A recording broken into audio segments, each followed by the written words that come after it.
historia de cómo se inició el estudio de la nutrición. Y el tema 2 ya es el cuerpo humano y el contexto en el que vamos a estudiar este tema.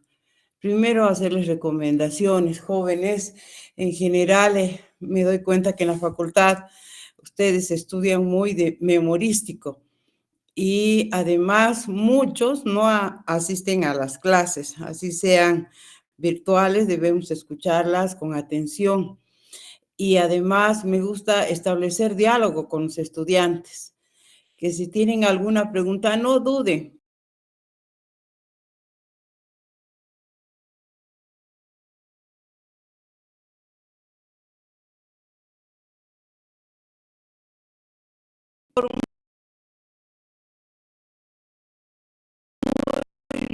Y averiguaré y les responderé, pero no sé si llegaremos a eso.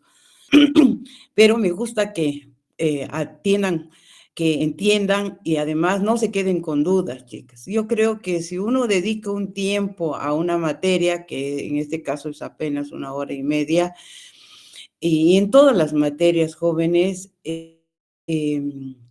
vale la pena esforzarse por entenderlo, porque eso va a ayudar a que den una leída y si han entendido, pues van a estar bien, ¿no?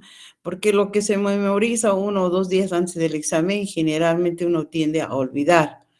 Y ahora estoy revolucionando mis preguntas y más, que son más de comprensión que de memoria. Así que, por favor, intenten entender. La materia no es difícil. Para empezar, hay que diferenciar de bromatología. La nutrición es el estudio de todo lo que les pasa a los alimentos dentro de nuestro organismo. Por eso está muy, pero muy relacionada con la bioquímica. ¿Por qué? Porque en realidad es una secuencia de procesos bioquímicos para que el alimento se transforme en energía o en elementos necesarios para la síntesis de las células de nuestro cuerpo, ¿no? Yo también doy la materia de bioquímica, soy docente titular en la Facultad de Agronomía de Bioquímica, justamente. Entonces, si tienen duda en alguna de esas partes, también me pueden preguntar, no hay ningún problema. Pero lo que quiero desde un comienzo es establecer ese diálogo, chicos. En cambio, bromatología que ustedes van a llevar al año, del cual yo también soy docente en la parte práctica de algunos grupos, lo que se ve es el estudio de los alimentos fuera del organismo, es decir, toda la parte bioquímica del alimento, y en la facultad hacemos énfasis en el control de calidad, pero bromatología incluso es mucho más que solamente el control de calidad, los anales de control de calidad, incluso comprende el proceso de transformación de los alimentos para su conservación y su explotación comercial, y es otro mundo muy bonito, ¿no? Pero como bioquímica, como muchas veces el tiempo no alcanza, entonces lo que más se ve es la parte de control de calidad de alimentos. Pero no se olviden, esa es la diferencia fundamental. En bromatología, el estudio de los alimentos fuera del cuerpo. Y en nutrición, todo lo contrario, es el estudio de los alimentos desde que ingresa a tu boca y todos los procesos de transformación hasta la obtención de energía y alimentos utilizados por nuestro cuerpo, ¿no? Ahora, la nutrición es muy amplia, van a ver ustedes cuando vaya desarrollando los primeros temas, y hay capítulos especiales, incluso en la facultad se daban cursos como nutrición en mujeres embarazadas, nutrición para el deporte, nutrición comunitaria, etcétera, etcétera, que tocamos algo, pero no es nuestra área la parte de dietología, ¿no? Las dietas, porque en realidad es una consecuencia cuando ustedes en práctica, vamos a ver eso, cuando ustedes aprendan a manejar los valores y demás, de por sí va a ser más fácil que ustedes puedan idear recetas y demás, porque van a saber el fundamento. Eso quizás también es una gran diferencia que tenemos con las nutricionistas. Nosotros llevamos más a profundidad 2 años de bioquímica, 1 año de nutrición aplicada, que es hacia lo que es la nutrición. Entonces tenemos incluso más bases para entender y comprender. Y en análisis clínico ustedes van a ver todos estos procesos en términos patológicos de laboratorio. La bioquímica en patologías especiales en la teoría y en la práctica, pues todos los análisis que se hacen para identificar estas patologías. Entonces, si ustedes se dan cuenta, están relacionadas. Y seguramente ya están empezando a pasar clases de las otras materias y también se irán dando cuenta que la mayoría ya son materias de especialidad. En tercero hay una que otra materia de especialidad como es parasitología, y espero que realmente hayan aprendido porque no van a volver a ver hasta el internado. Por eso pongan atención, chicas. Y nosotros estamos en una carrera muy linda porque tienen varias aristas en las que pueden ustedes hacer el desempeño de la profesión. No necesariamente atender farmacia o atender un laboratorio, sino que ahora más bien la tendencia es hacia que ustedes sean creativos en generar, digamos, nuevos proyectos de desarrollo de productos, ya sea en el campo de laboratorio o en medicamentos o en cosméticos o en los procesos de control de calidad en ambos lados, la farmacia clínica que ya se aplica en todos los hospitales, ¿no? Donde somos parte del equipo de salud, la biotecnología que en los últimos años ha dado un brinco enorme, enorme. Yo tengo varios ahijados de la facultad que están desarrollando sus maestrías e incluso doctorados en esta área que es muy prometedora. Por si acaso, por ejemplo, en la UBA de Buenos Aires, ahí tengo uno de ellos, uno de mis ahijados, que está desarrollando una especialidad de 3 años en biotecnología y ya ha visitado fábricas que hay en este país de elaboración de antibióticos. Toda la elaboración de antibióticos son procesos en una gran parte biotecnológicos. No se hacen por métodos químicos, ¿no? Sino biotecnológicos. Entonces, y de esta manera hay muchísimo, ¿no? El salto que ha dado la biotecnología es en todas las ramas. La biología molecular, que ya es un área transversal a todas las materias, chicos. No es algo específico solamente para hacer PCR, por si acaso. El PCR se utiliza en todas las áreas, en alimentos, en la parte de medicamentos, en la parte clínica, es muy amplia y es una materia transversal. En La Paz, en otros lados, se da en cursos más inferiores, no se da como nosotros en 5º año y apenas la teoría. Ustedes pueden averiguar, ver los pénsulos, la práctica es algo, se darán cuenta que con el COVID, por ejemplo, las bioquímicas de todos los laboratorios hasta de las provincias, pues en Chapare, en Iquipaya o en Punata, en todos lados hay un equipo de PCR que tienen que manejar y que ahora que ya no están haciendo de rutina un PCR, están utilizando este equipo para diagnóstico de otras patologías. Esa es nuestra gran desventaja en esa área, porque hasta ahora no modificamos nuestra malla curricular y no podemos, ustedes salen sin conocer el manejo de un PCR, ¿no? Eso debería cambiar ya radicalmente, porque pregunten a cualquier laboratorio de provincia, tienen el equipo y es un instrumento más, no es nada complicado, ni mucho menos, ¿no? Entonces, hay que dar otra visión, tienen que ustedes ampliar sus horizontes, chicas. Y recomendarles que sean unidos, que sean compañeros, no se peleen por nosotros, porque en general muchas veces se dividen los estudiantes que siguen a uno, siguen a otros. No, eso creo que no es nada inteligente. porque al final ustedes cumplen los 5 años y salen, y muchas veces en la vida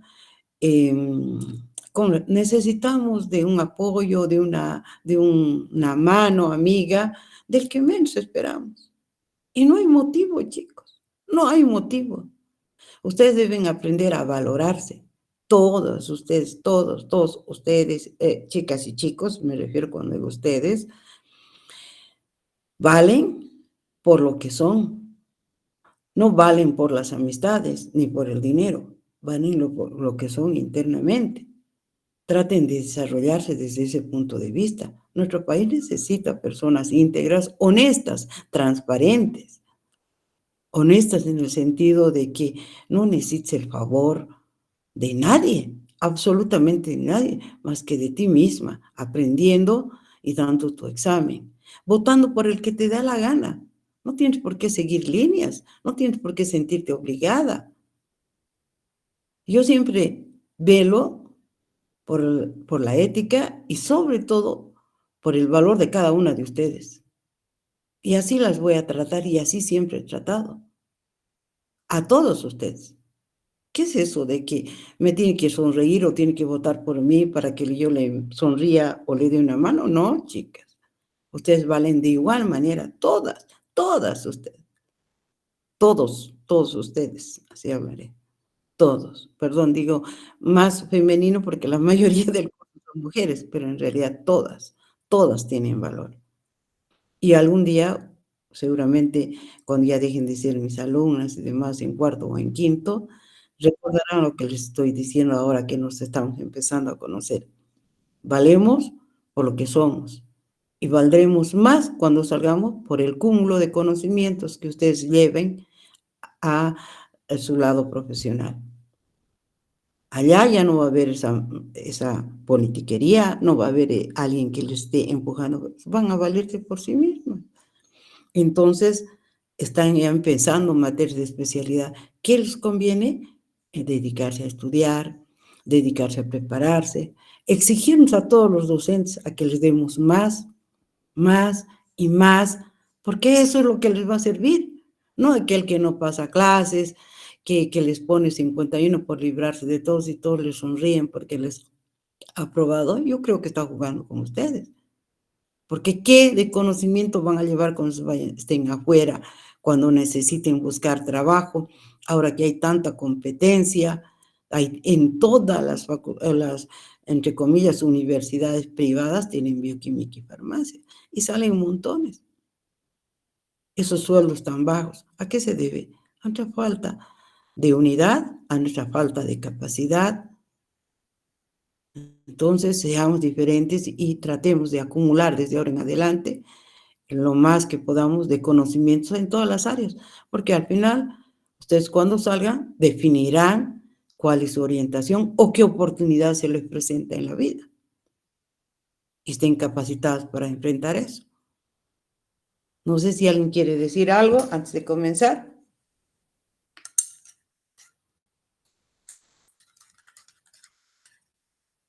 Están muy calladitos. ¿Nadie se anima?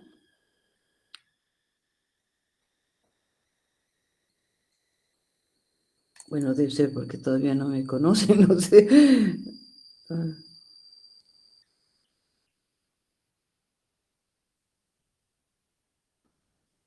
Bueno, voy a empezar a presentarle.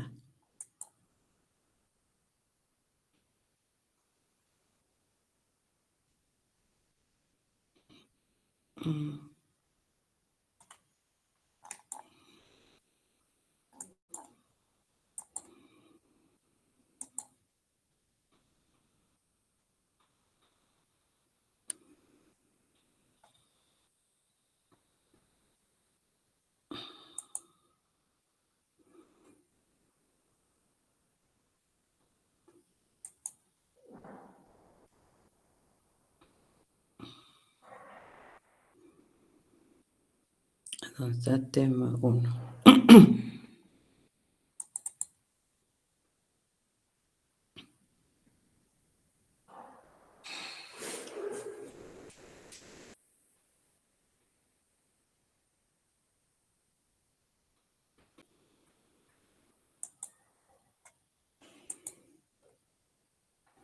¿Ven, jóvenes? Sí, doctora. Gracias. Bueno, vamos a dar un pantallazo de lo que es la introducción a la nutrición. ¿Qué es los objetivos de esto? Describir el origen de la ciencia, reafirmar la importancia de la nutrición, expresar los conceptos generales de la diferencia entre nutrición, alimentación o entre nutriente y alimento, y establecer los avances de la nutrición. En realidad, el origen de la nutrición data de hasta yo pienso antes de Cristo, ¿no? Mira, estamos comenzando en la antigüedad, en el 475 con Anaxágoras, que declaraba que la comida que se absorbía por el cuerpo y por lo tanto contenía componentes generativos. Y además, seguramente él decía, hay algo que nos alimenta y nos ayuda a vivir, ¿no? Miren en qué año ya empezaron a darse cuenta, ¿no? En el 400 antes de Cristo, Hipócrates ya dijo, y seguramente ustedes siempre han escuchado hasta ahora, deja que la comida sea tu medicina y la medicina sea tu comida. Eso fue dicho por Hipócrates en el 400 antes de Cristo.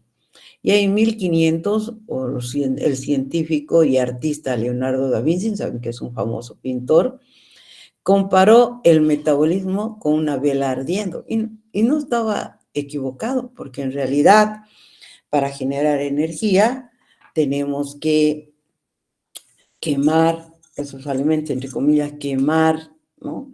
Porque tenemos que oxidar y generar la energía necesaria. Ay, perdón, esto no. En 1614, el médico veneciano Santorio, describe cómo se pierde una parte del alimento durante la digestión. Y eso realmente ustedes en práctica van a ver, hasta hay un porcentaje, porque no se asimila al 100%. Por ejemplo, de la glucosa, cuando esta se metaboliza completamente, hasta CO2 más agua y energía, solo alcanzamos un 45% de generación energética. Entonces, y bueno, en ese entonces seguramente estaba más referido no mismo al proceso metabólico, quizás se daba cuenta que una parte se elimina por las heces y que ni siquiera es absorbido, ¿no? En 1747, el doctor Jean Lane es el que es un médico de la Marina Británica, el que realiza el primer experimento para descubrir que a un compuesto del jugo de limón salvó del escorbuto, ¿no? Era una patología que tenían los marinos que pasaban mucho tiempo en los barcos, ¿no? Y que causaba una hemorragia mortal y además dolorosa, ¿no? Entonces, este descubrimiento que se inició ya en 1747 no fue hasta 40 o más años después en que se consolidó y después se consideró que la vitamina se encontraba en el jugo de los limones, o limas se dice, y fue identificado por los científicos en 1930 recién. Entonces pasaron muchos años para que se vuelva científicamente demostrado, ¿no? En 1770, Antonio Lavoisier, que se considera en muchos textos como el padre de la nutrición y la química, sobre todo la química orgánica, descubre los detalles del metabolismo, demostrando que la oxidación de los alimentos, porque ustedes saben que es metabolismo, seguramente en bioquímica ya están viendo la palabra metabolismo, comprende dos grupos de reacciones importantes, como es la oxidación y la reducción, el anabolismo y el catabolismo, ¿no? Y que la oxidación, que es el catabolismo, es la fuente de calor corporal y generación de energía, ¿no? En 1790, George Fordyce reconoce al calcio como un mineral esencial, ¿no? En nuestro cuerpo, para adelantar, después vamos a estudiar en detalle, el 1% del calcio es vital. ¿Por qué es vital? Porque ese porcentaje de calcio que está en plasma, en suero, no puede bajar. El 99% del resto del calcio se encuentra en huesos. Y si una persona un día deja de tomar calcio, de consumir calcio en sus alimentos, inmediatamente el cuerpo saca de la reserva, entre comillas, de los huesos para, a través de un proceso que después vamos a ver con detalle, para mantener la homeostasis, el equilibrio de ese 1%. ¿Por qué? Porque una de las funciones, pues no voy a explicar ahora todas, que es mantener la musculatura, y el corazón es un músculo, el ion calcio es indispensable. Si bajaran esos niveles, puede ocurrir un paro cardíaco y morirnos. Entonces, así de importante es. Y después también la nutrición ha ido avanzando con obras como desde Justin von Lieb en los años 1803, 1873 en Alemania, porque empezó a manejar con más propiedad y además a través de experimentos el concepto de los alimentos respiratorios cuyo papel principal era servir de combustible. Y además también los alimentos plásticos, es decir, los alimentos que generan energía, que ustedes saben que ahora es principalmente hidratos de carbono, los lípidos y también las proteínas, aunque las proteínas solo lo hacen en casos de emergencia cuando no hay suficiente cantidad de carbohidratos y de lípidos. Y ahí hablamos de alimentos plásticos, porque principalmente las proteínas están dentro de este grupo, cuyo papel principal se relaciona con la edificación y reparación de los tejidos del cuerpo humano. ¿Alguna curiosidad? Fíjense cómo la historia nos muestra los procesos de avance de la ciencia y que han comenzado antes de Cristo, inclusive, a hablarse de lo que era la alimentación, la nutrición, ¿no? La ciencia de la nutrición, en realidad, como ciencia, es una ciencia, entre comillas, joven, que no cuenta con más de 2 siglos de existencia. Se inicia con los estudios químicos del Lavoisier, como ya hemos visto en la anterior diapositiva, quien al comparar la respiración animal con una combustión, estableció que los alimentos son combustibles, ¿no? Bajo esta observación se inició el estudio como ciencia. Luego continuaron esos estudios también. Hopkins llamó factores accesorios de la alimentación. Estas sustancias son las que llamamos ahora vitaminas y también los minerales.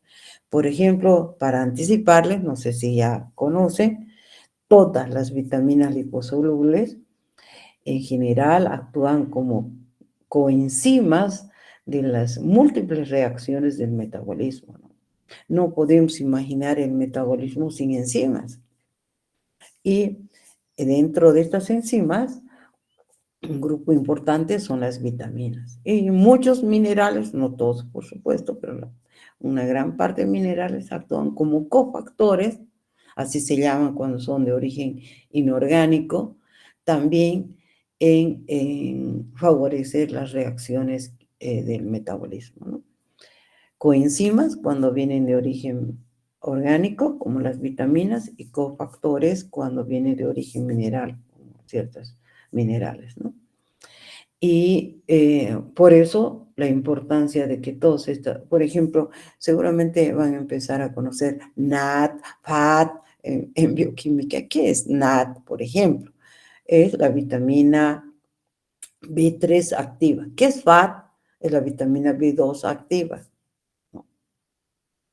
¿Qué es el pirofosfato de tiamina? La vitamina B1 activa. Entonces, ya se van a ir dando cuenta, ahora estamos introduciéndonos para que tengan idea, el metabolismo de la glucosa, que es ciclo de Krebs, cadena transportadora de electrones, la suma energética, los transportadores de energía, el NAD reducido, el FAT reducido, son re importantes y que habían sido las coenzimas activas de las vitaminas, ¿no? Así de importantes son.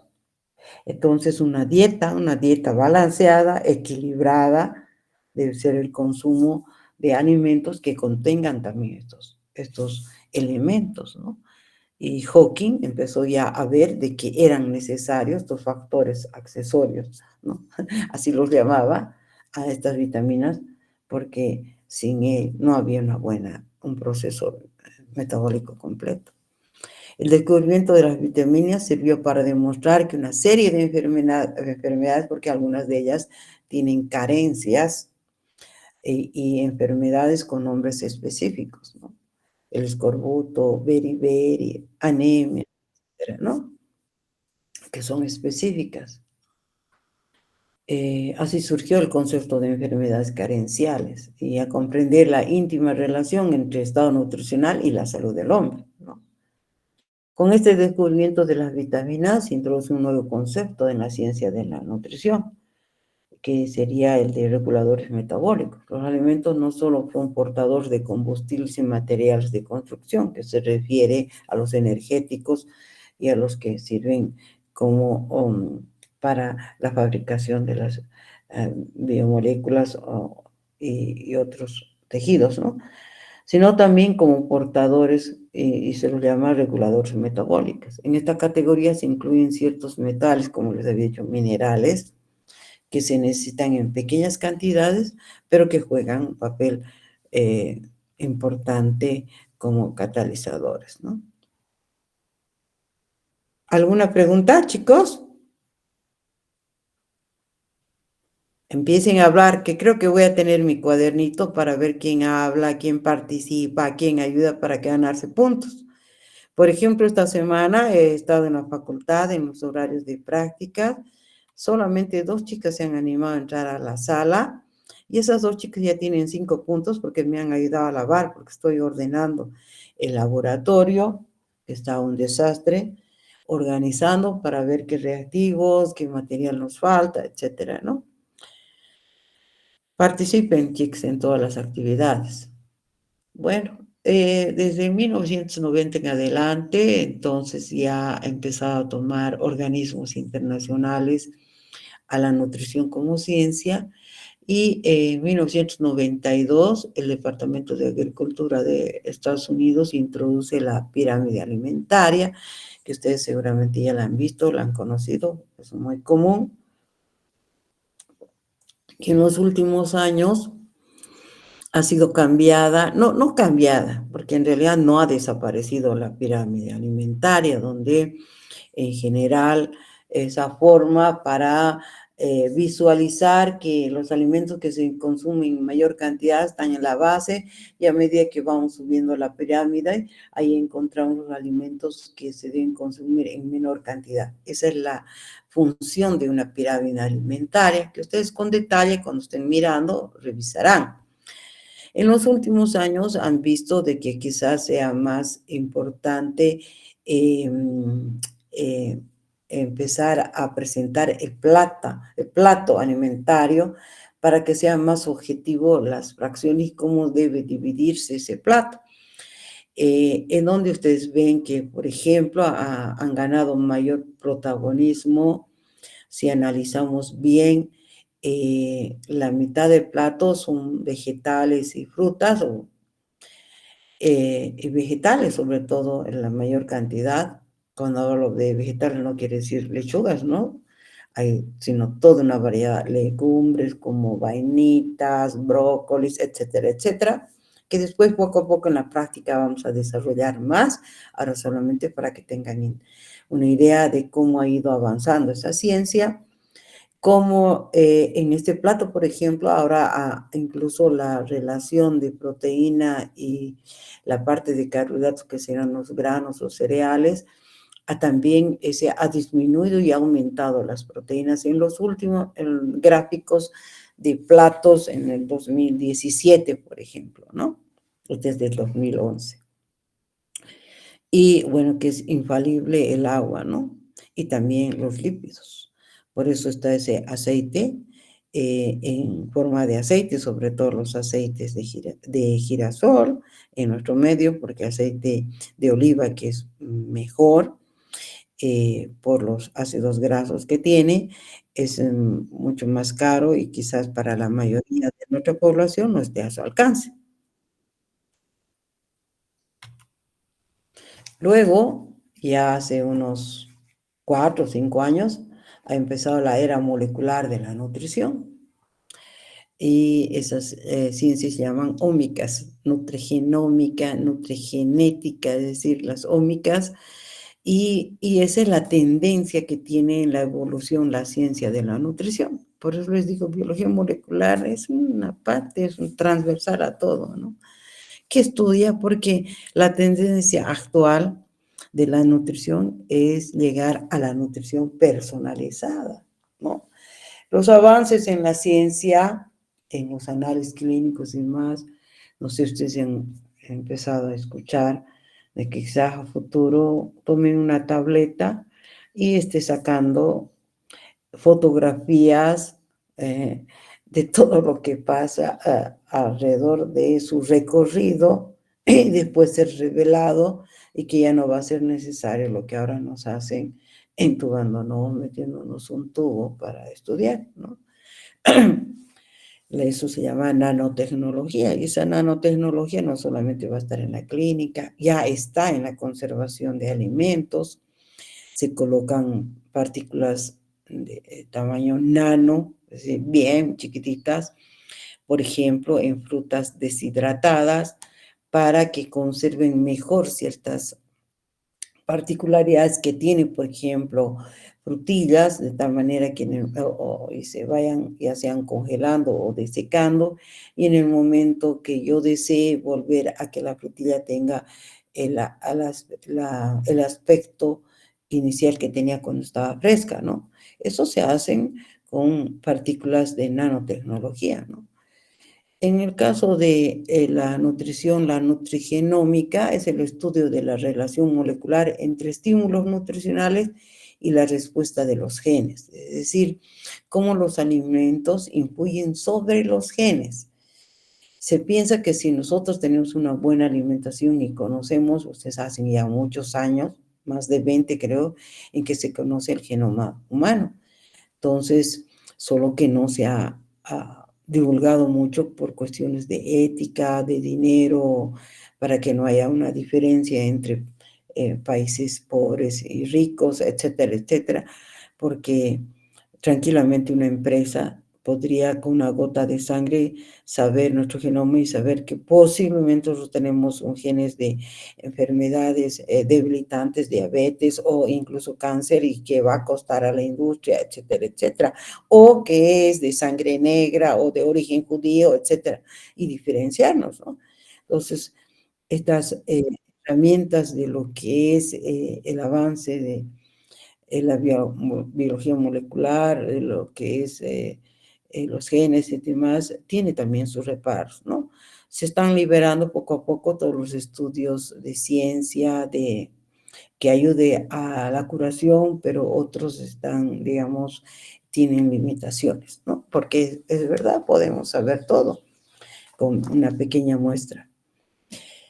En nutrición, con eso de la tendencia hacia la nutrición personalizada, está avanzando muchas estas dos ramas. Uno ve la relación, cómo los alimentos influyen sobre los genes, o la nutrigenética, que tiene el objeto de estudiar las distintas variantes genéticas de la persona y cómo estos genes influyen sobre el metabolismo de nutrientes, cómo influyen sobre los nutrientes, la dieta y las enfermedades que están asociadas a estas, ¿no? Entonces, no sé si han entendido, chicos. A ver quién va a ser el valiente. Sí, gracias. Realmente, porque si no me va a dar la impresión de que estoy hablando solita aquí con mi pantalla y que no creo que sea así. Bueno, ya les decía, la nutrigenética investiga las variantes genéticas que causan determinadas enfermedades y su riesgo. En la rama de la genética, que estudia la relación entre genes y la respuesta individual a la dieta, porque algo que seguramente saben es que el metabolismo ocurre dentro de las células. El metabolismo no ocurre fuera de las células.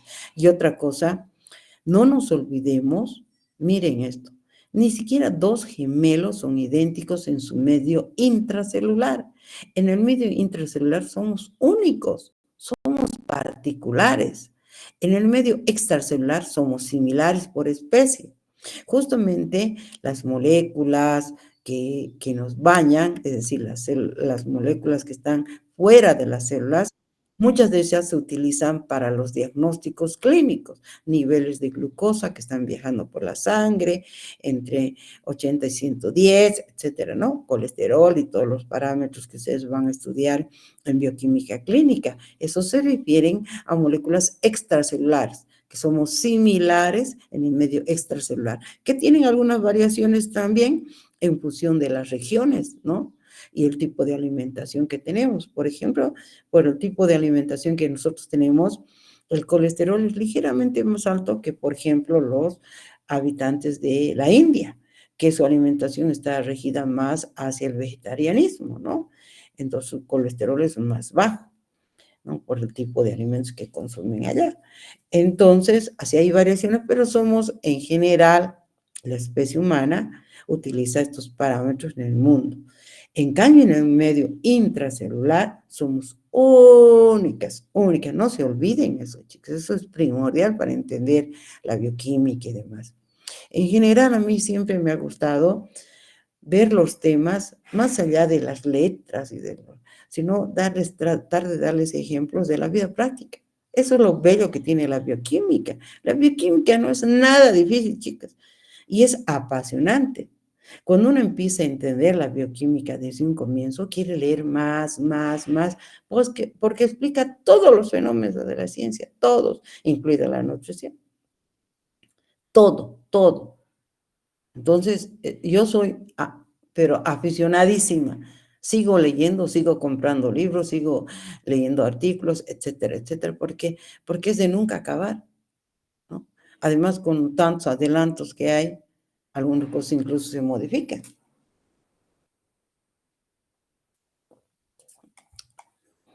Entonces, estudia dentro nuestro ADN para conocer las predisposiciones negativas que nos afectan. Es decir, puede ser que genéticamente he nacido sin una enzima que no puedo digerir algo, ¿no?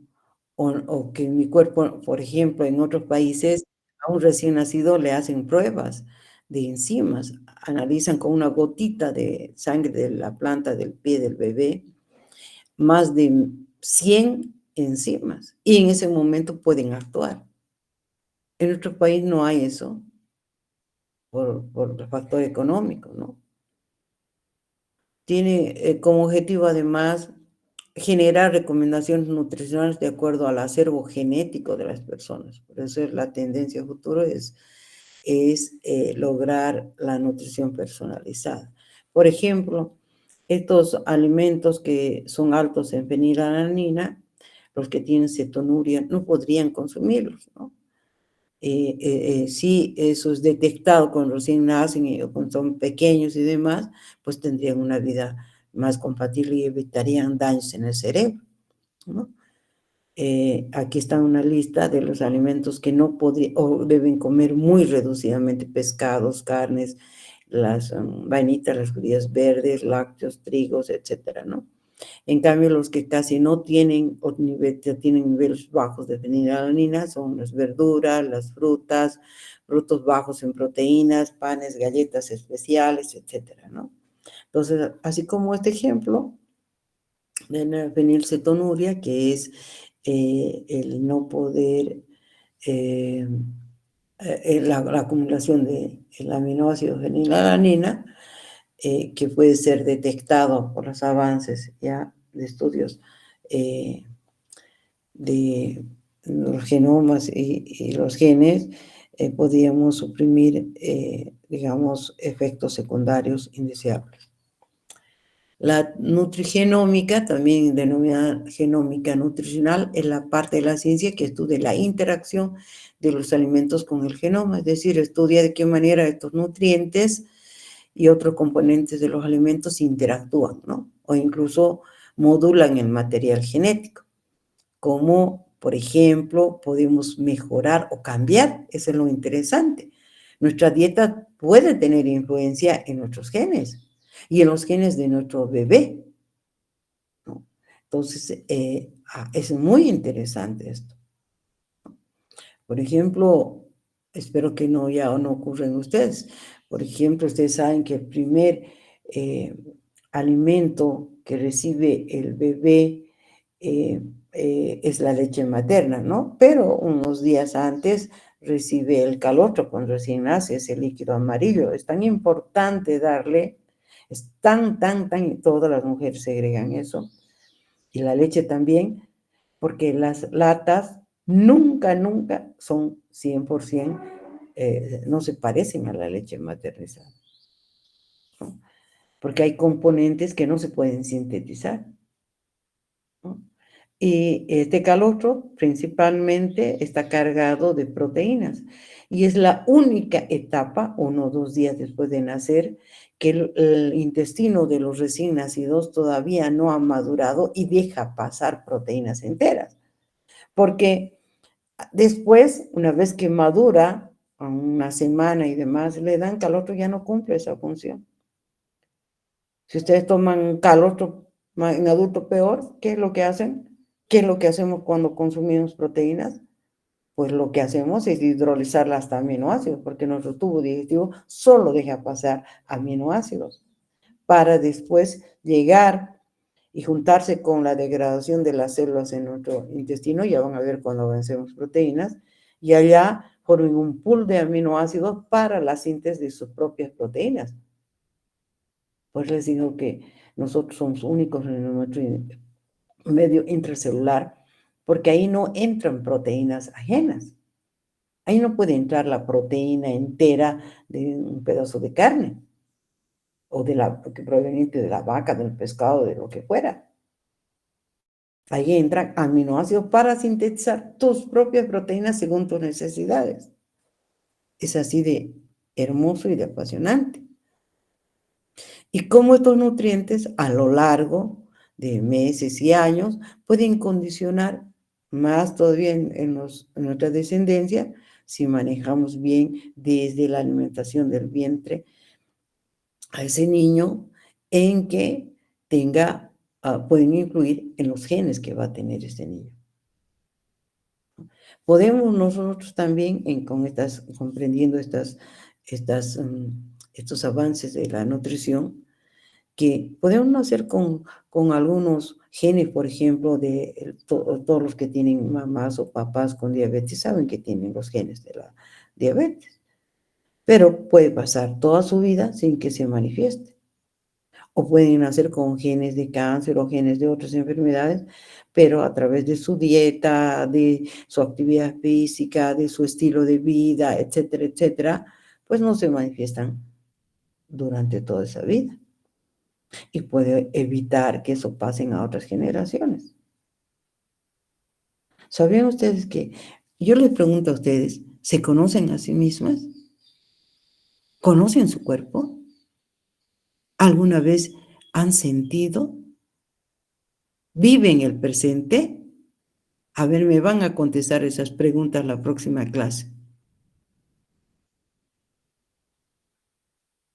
Generalmente vivimos como tipo robot. Me levanto a tal hora, me alisto, hago tal cosa, como, y algunos ni siquiera como robot, no sé qué nombre darles. Hacen lo que su falso cuerpo quiere, comen lo que quieren, están todo el día echadas, no aprovechan la vida. Un día que pasa es un día perdido, chicos.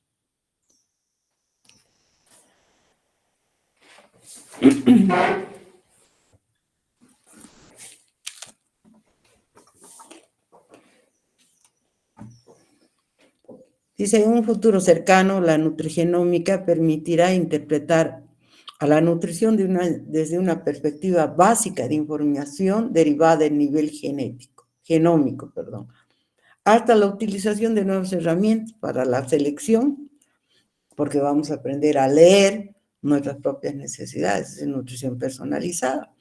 Y en base a eso, seleccionaremos nuestros alimentos y cargados de los nutrientes que necesitamos. ¿Mm? Las nuevas investigaciones aportarán dietas a medida para cada uno, acorde a su constitución genética. Esa es la tendencia. La nutrigenómica ha dado un salto gigantesco, ¿no? Permitirá organizar dietas que eviten o retarden la aparición de enfermedades crónicas comunes y de gran impacto en la población, como ciertos tipos de cáncer, algunas enfermedades degenerativas como el Alzheimer, osteoporosis, diabetes tipo 2, entre otros. Se estipula además que una dieta individualizada, basada en el genotipo, un análisis acabado de la actividad física, factor que también depende de ciertas variantes genéticas, como gasto energético, disipación de calor, etcétera, pues van a condicionar a tener una mejor salud. Este proceso va a condicionar un salto gigantesco en la forma como se enfocará la nutrición moderna y probablemente será un pilar fundamental en el desarrollo de la salud pública en el futuro. Miren lo que les espera a ustedes. De repente ya no esté viva, pero ustedes sí. Bien, eso es lo que desde antes de Cristo hacia la tendencia futuro de la nutrición, lo que hemos visto hace rato, ¿no? Y es amplio. Y ahora vamos a definir qué es nutrición. Nutrición es el proceso biológico en el que los organismos asimilan los alimentos y los líquidos necesarios para el funcionamiento, el crecimiento y el mantenimiento de sus funciones vitales. En otras palabras, es todo lo que le pasa al alimento dentro de nuestro organismo para cumplir esas funciones. La nutrición es un proceso por el cual el organismo ingiere, digiere, absorbe, transporta, utiliza y excreta las sustancias alimenticias, ¿no? Después de absorber y de transportar, los metaboliza, ¿no? Y seguramente ahí utiliza y excreta las sustancias que no necesita o los derivados del metabolismo, los productos de desecho del metabolismo, perdón, o los que no han sido absorbidos, ¿no? Y eso permite el crecimiento, mantenimiento y reparación del organismo. A excepción de la ingesta del alimento, ¿no? Porque ustedes pueden decidir consumir o no consumir, pero una vez que se han tragado algo, ya no pueden hacer nada. No pueden decirle, no me engordes, no me engordes, no te asimiles, ya no pueden, ¿no? Todo lo que ya pasó, su boca hacia el esófago ya es un proceso involuntario.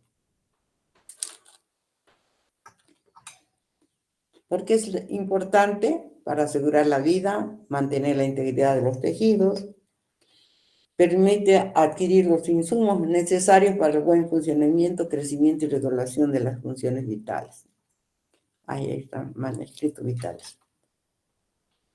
En cambio, la alimentación es un proceso voluntario. La nutrición es involuntario, pero la alimentación es voluntaria, porque el individuo elige los alimentos que va a digerir, atendiendo a disponibilidad, a gustos, a hábitos y a necesidades. Ojalá lo hiciéramos inteligentemente, ¿no? Y sobre todo velar por las necesidades. Claro que un factor importante es la disponibilidad, que está relacionado muchas veces también con factor económico. Es la acción de recibir alimentos aptos para el consumo, para la formación de nuevos elementos y dotar de energía, es decir, para la nutrición. Depende de factores sociales, económicos, psicológicos y geográficos, ¿no? Todos estos son los factores que modulan el estilo, el tipo de alimentos que consumimos.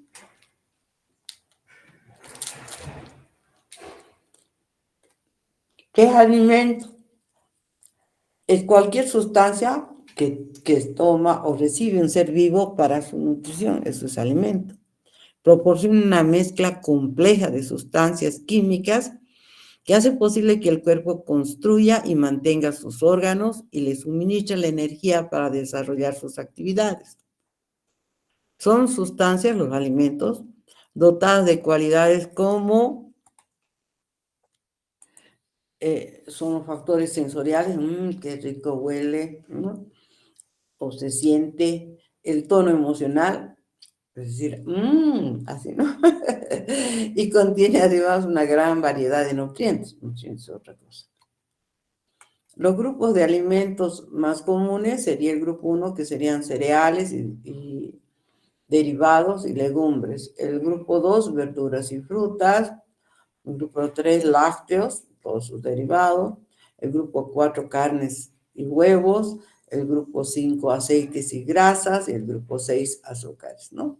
Aquí están los grupos de alimentos, más o menos siguiendo las cantidades recomendadas, ¿no? Aunque modernamente esto se ha invertido. Y en otros mantienen todavía este tipo de pirámide. Después ustedes van a hacer su propia elección.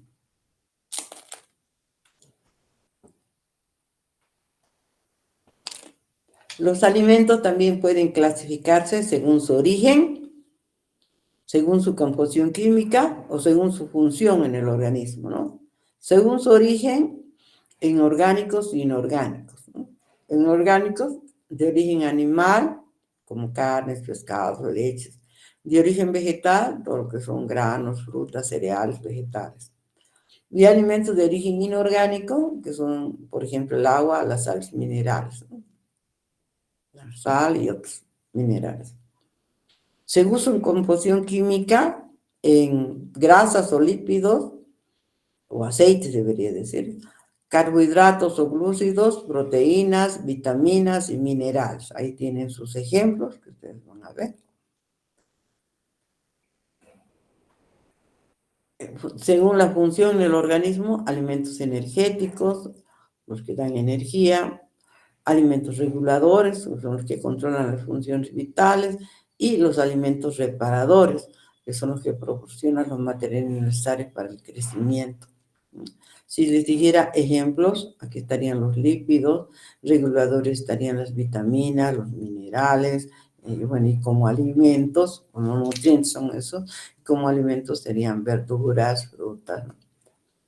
Y alimentos reparadores son las proteínas. Ahora también hay leyes de la alimentación adecuada, hay ley de la cantidad, hay ley de la calidad, hay ley de la armonía y ley de la adecuación. Todas estas leyes son para tratar de llevar una alimentación adecuada. La primera ley, cantidad suficiente en energético y proteico, balance equilibrado en el adulto, en los niños para evitar la obesidad, de la integridad que sea completa, ¿no?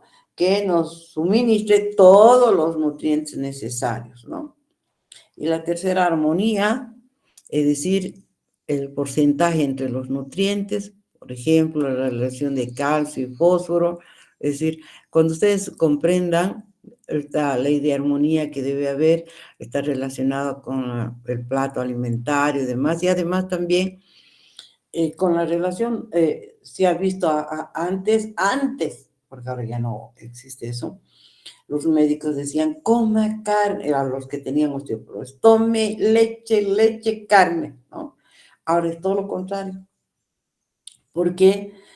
Porque si bien no se suprime la leche, pero exagerar el consumo de carne, sobre todo, hace que eleve mucho los niveles de fósforo y la relación calcio-fósforo se desequilibra. Más fósforo, hay más necesidad de calcio e incluso tenemos que sacarlos de nuestro depósito, que es de los huesos. Entonces, perdemos calcio por exceso de proteínas. Ahora les dicen, coma carne roja solo 3 veces a la semana o 2 veces a la semana. Los demás días sustituya con otros alimentos. Esa ya es la palabra de los nutriólogos, no solo los, ¿qué se llaman? Los que ven, los endocrinólogos que manejan esto cuando tienen osteoporosis, ¿no? La ley de la adecuación, que sea apropiada a cada individuo. No, y eso, hasta eso ocurre en el seguro. Vas donde la nutricionista te da la misma hoja sin conocer tu historial.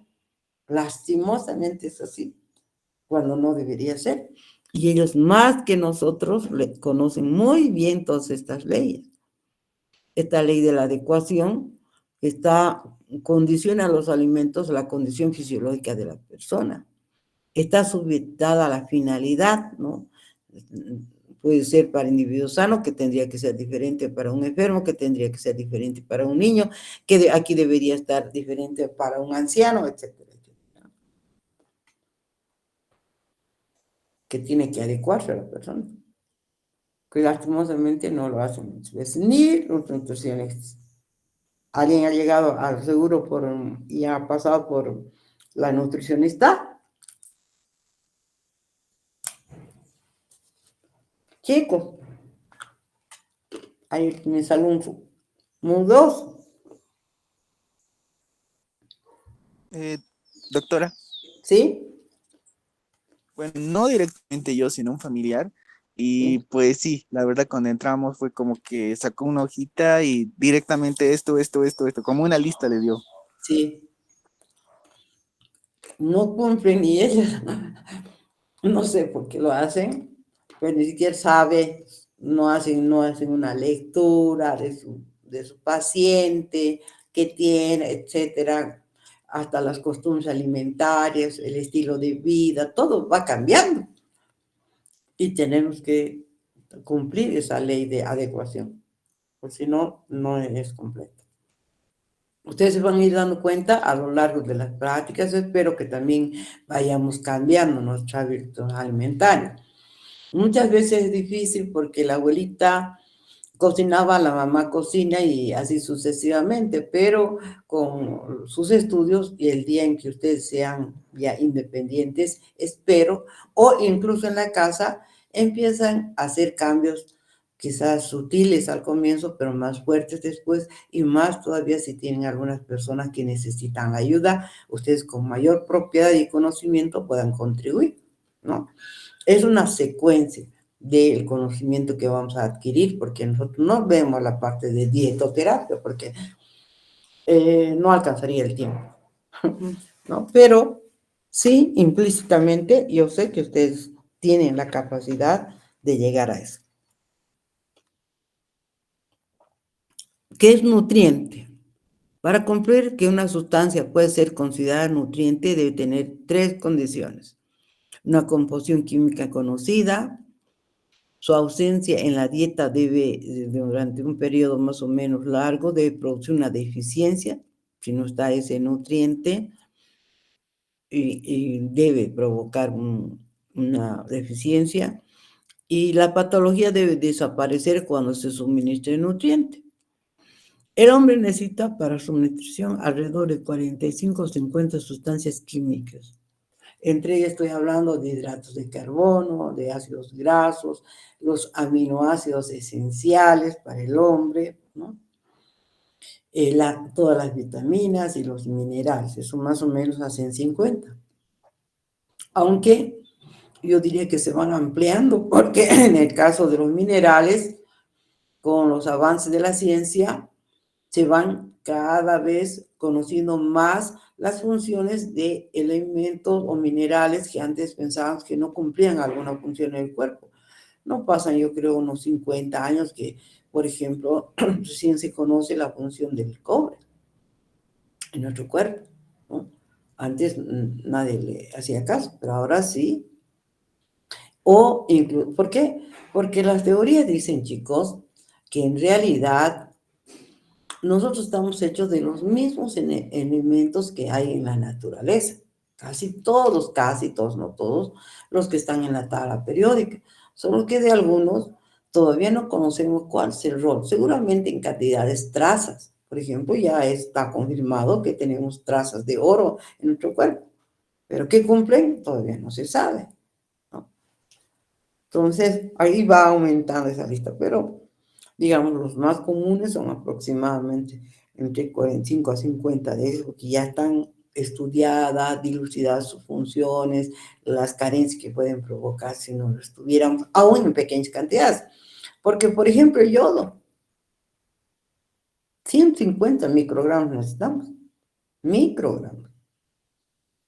La vitamina B12, 3 microgramos. Estoy hablando de cantidades pequeñitas, no necesariamente en cantidades de gramos hacia arriba.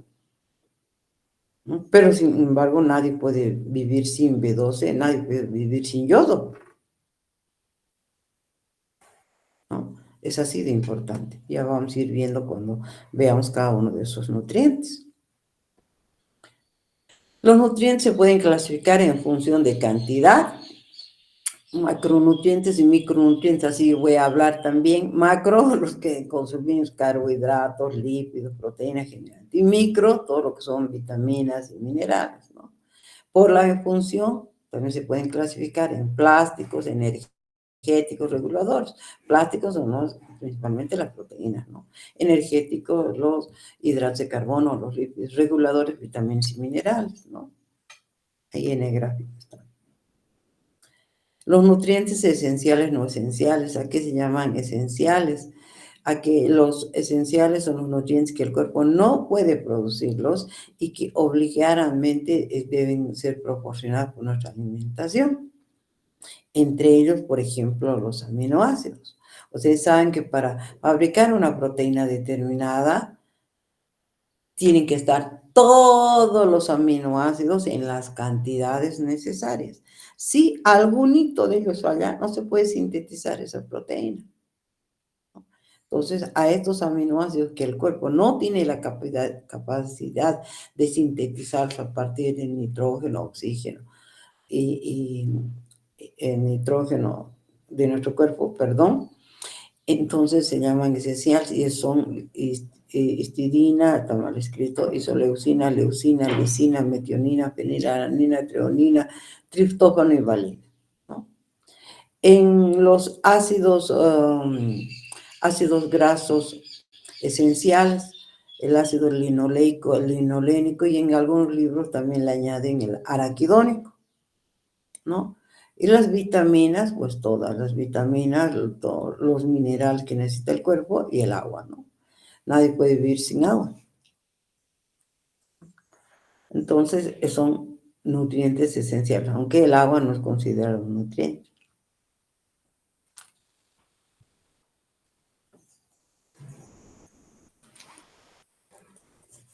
Luego, algunas definiciones que ustedes deben manejar correctamente. ¿Qué es ración? Ración es la porción o parte que se da para alimento en cada comida a una persona. Eso es una ración. Después ya vamos a ver, ¿no? El método de la mano, por ejemplo, ¿no? Mucho hablan eso los nutricionistas, ¿no? La cantidad que entra en la palma. En realidad, el tamaño de la mano dice que va de acorde al tamaño de la persona. Los que son chiquitos, pues su manito, normalmente, ¿no? Porque es muy raro que vean un chiquitito con una mano gigante, ¿no? O al revés. Entonces, hay una relación. Que es un puño, que es la palma de la mano, que es las dos manos, etcétera, etcétera. Y ahí hacen una relación de los diferentes alimentos. ¿Qué es una dieta? Mezcla de alimentos que nutren al hombre. ¿Qué es valor nutritivo? Se entiende por valor nutritivo de un alimento a su capacidad para aportar sustancias o principios nutritivos. Cada producto alimenticio tiene un valor nutritivo propio, que depende de qué, de su composición química y de su digestibilidad. De eso depende el valor nutritivo. Una dieta mixta normal debe satisfacer los requerimientos según su peso, su talla, su edad, su sexo y su estado fisiológico. Es lo más básico. Por eso les digo, cómo la nutricionista va a tener un papel confeccionado. Sí, los requerimientos mismos ya peor de una persona enferma están en función de su peso, de su talla, de su edad, de su sexo y de su estado fisiológico, ¿no? Generalmente una persona sana, la proporción en porcentaje adecuado de nutrientes está basado sobre todo en los 3 macronutrientes de esta manera. Hidratos de carbono de 55 a 60%. Proteínas del 10 al 15% y grasa de 25 a 35%, ¿no? En general, aquí están viendo la importancia de las grasas, pero cuando digo grasa no quiere decir que sean saturadas, porque sobre todo las grasas saturadas no deben pasar de un 10%, ¿no? Hay ahora tendencia a disminuir ligeramente, está entre 25 a 30 y subir ese porcentaje a las proteínas, además de cantidad suficiente de agua, minerales y vitaminas. Hay un poquito de discrepancia según los autores. Nosotros vamos a manejar lo que dice la Organización Mundial de la Salud. Aquí también hay dos conceptos que son diferentes. No se olviden de esto. Las necesidades son individuales. Lo que vemos en los libros y demás son recomendaciones. Aportes diarios recomendados. ¿Por qué? Porque no habrían libros que alcancen para dar necesidades, ¿no? Porque ya estoy diciendo que son propias. Porque, por ejemplo, una manzana que a mí me cae re bien, a mi hermana de repente le cae como una bomba la manzana. Lo estoy diciendo exagerado, ¿no? Un ejemplo. Pero las necesidades son propias de cada persona y de cada instante de tu vida, ¿no? Según tus periodos, si soy niña, si soy adolescente, si soy adulta, si soy anciana, etcétera, ¿no? Y de mi condición, estoy sana, estoy enferma y demás. Son necesidades. Con la excepción de la leche materna durante los primeros meses de vida, ningún alimento es completo, con excepción de la leche. La leche es completa en el primer mes para el recién nacido, luego se empieza a suplementar, eso se habrán dado cuenta. Ningún otro alimento natural contiene todos los elementos nutritivos en proporciones adecuadas, como la leche materna para estos meses. Las necesidades son las cantidades de energía y nutrientes esenciales que cada persona requiere para lograr que su organismo se mantenga sano y pueda desarrollar sus variadas y complejas funciones. Depende de la edad, del sexo, su actividad física y su estado fisiológico es propio de usted. Lo que manejamos son recomendaciones. Es el requerimiento de nutrientes más prudente con márgenes de seguridad para satisfacer necesidades nutricionales de casi todo, de un grupo determinado de personas, es decir, para niños, para adultos de tal a tal edad, para ancianos a partir de, dicen los libros, ¿no? Lo que se manejan son recomendaciones. Por ejemplo, les adelanto, muchas veces las necesidades en proteínas no superan los 0,03, otros manejan hasta 0,4 gramos por kilogramo de peso por día de necesidad en proteínas. Pero ¿qué dicen las recomendaciones? 0,75 a 0,85 por gramos por kilogramo de peso por día. Entonces, ¿qué ha pasado? Se le ha dado un margen de seguridad, se ha aumentado ese valor para que, dicen estas recomendaciones de la FAO, que es preferible que esté más que menos y abarque a ese grupo diferente de personas. ¿Me entienden, no? Jóvenes. Sí, doctora. Sí, doctora. Ay, Sí, doctora. gracias por contestar. Ahí tenemos algunas recomendaciones, ¿no? Por ejemplo, en kilocalorías por día. Esto también ustedes van a aprender un método para calcular sus necesidades energéticas personales.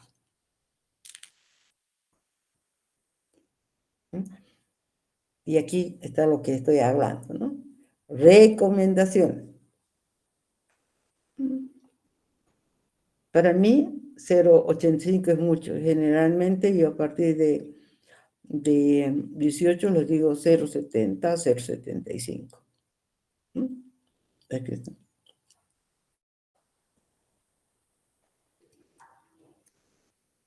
Bueno, esas son las recomendaciones. Y aquí están las recomendaciones de vitaminas, ¿no?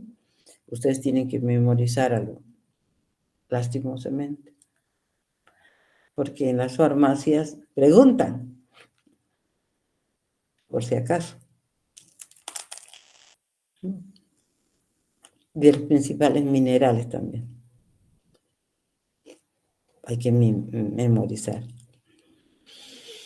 ¿Cuáles son los datos interesantes? Según el informe, la región ha logrado reducir considerablemente, dice, el hambre. supuestamente. Hoy solo el 5,5% de la población vive subalimentada, siendo la región del Caribe, ¿no? Como por ejemplo Haití, donde todavía hay un gran porcentaje de subalimentación, ¿no? Con 53,4% de los haitianos tienen deficiencias nutricionales. La desnutrición crónica infantil también ha bajado, dice, aunque con excepción de Haití, ¿no? Sin embargo, en Bolivia también dicen las encuestas, el 2012, porque modernas, actuales, no he encontrado. Como tarea sería a ver si alguno de ustedes encuentran los datos más actualizados, no sé cuáles serán los últimos, por lo menos del 2015, no sé, pero no te dan esos datos, seguimos manteniendo eso,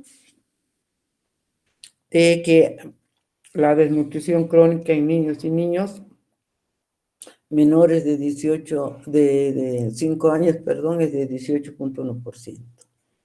¿No? Según el último dato de 19 de enero del 2017 en La Paz, mientras que el hambre y la desnutrición disminuye, bueno, esto sí es cierto, el sobrepeso y la obesidad aumentan en América Latina y el Caribe, y ahí no estamos lejos de eso, sino que también está incluido Bolivia, y se nota. Por si acaso, la obesidad y el sobrepeso son patologías también. No es normal. Estamos equivocados que cuando vemos a un niñito de meses gordito, ¡ay, qué lindo, qué gordito! Ah, no, yo, dentro de mí nomás, porque por ahí su mamá se enoja, ¿no? Digo, pobre niño, pobre niño. Porque sabían ustedes que desde niños, si los mantenemos con un exceso de peso, vamos formando más células adiposas en ese niño. Y a futuro tiene más posibilidades de ser gordo. Las células adiposas, por si acaso, por eso es difícil adelgazar, no es que desaparezcan, vacían su contenido, por eso es difícil mantenerse delgada. Hagan todo lo posible por no engordar y no tener más células adiposas. De ahí que la liposucción soluciona en algunos casos porque te saca células, pero a un alto riesgo de salud y de algunas posibles consecuencias o malas cirugías inclusive, porque los adipocitos no desaparecen. Debemos de intentar mantener pesos saludables. Y eso depende de un estilo de vida y de la fuerza de voluntad que nosotros tengamos. Porque podemos nacer con condiciones de, digamos, mis papás obesos, tengo a ese estilo de vida por los factores de mi casa, por herencia y demás, pero dependerá de nosotros el que decidamos eliminar ese riesgo, ¿no es cierto? Como hace rato habíamos hablado. La fuerza de voluntad de nosotros es lo más grandioso que tenemos. Y hay que aplicarlo en todos los aspectos de nuestra vida, en nuestra salud. Yo, por ejemplo, lucho contra el sedentarismo, soy con tendencia a ser tamásica, que es decir, poco activa, sabiendo que parte de mi salud depende de mi actividad física. Lucho, porque mi cuerpo no está hecho para el deporte. Porque desde niña mis papás eran académicos, nunca me han forzado hacia llevarme a pasar clases de voleibol o a incentivarme de lo que debería hacer. Yo me impongo a andar, yo me impongo a meterme a la piscina, yo me impongo a hacer algo para no engordar más de lo que ya. Así es, chicos. Hay que buscar, hay que luchar.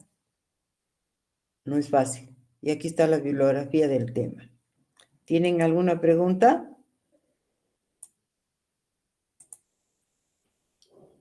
Bueno, no me ha alcanzado para empezar el otro tema que es más bonito. Espero que les haya gustado algo. ¿Tienen alguna duda? Doctora, ¿Mm? más que duda, una curiosidad. Ujú. Este, el aprovechamiento de los nutrientes, doctora, ¿es lo mismo hablando en términos de cocina tradicional y lo que actualmente se habla de la cocina molecular? Mm, no es lo mismo, No, no es lo mismo porque se supone que en la comida molecular estás dando nutrientes específicos, ¿no? Que además depende de la vía, de la forma en la que le estás proporcionando, ¿no? Tampoco se asimilan 100%, pero tiene su diferencia. La Gracias, comida doctora. tradicional, una comida tradicional es una mezcla de elementos, de nutrientes que de repente puedan interaccionar entre ellos y su asimilación está dependiente de la mezcla, ¿no? En cambio, en estos otros ya van dirigidos y son más específicos.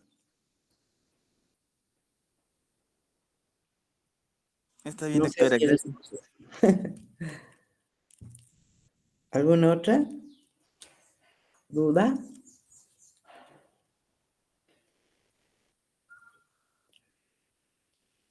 Bueno, es todo, chicos.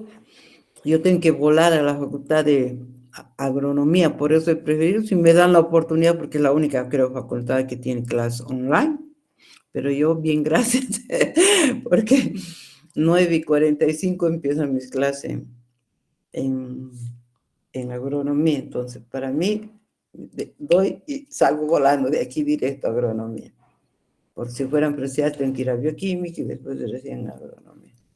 Bueno, chicos, espero que les haya gustado. Es un tema de introducción. La próxima clase ya vamos a empezar a ver parte de lo que vamos a estudiar. Sé que les va a gustar. Los voy a poner en el Classroom para que lean y ustedes tienen también una bibliografía para buscar y complementar. Y además, sobre todo creo que era para el otro tema, no recuerdo, le he dado algunas lecturas al presidente del curso, ¿no? Que seguramente ha socializado con ustedes.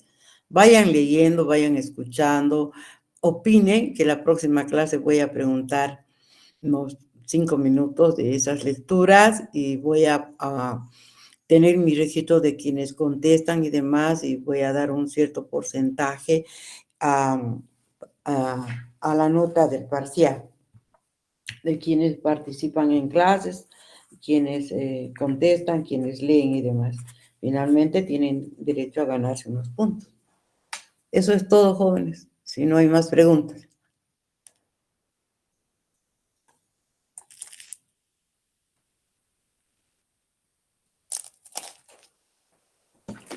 ¿Alguna duda? Hasta luego, doctora. Hasta luego, jóvenes. Que Doctora, tengan, hasta luego. que tengan buen día. Hasta luego. Gracias, doctora. Hasta luego.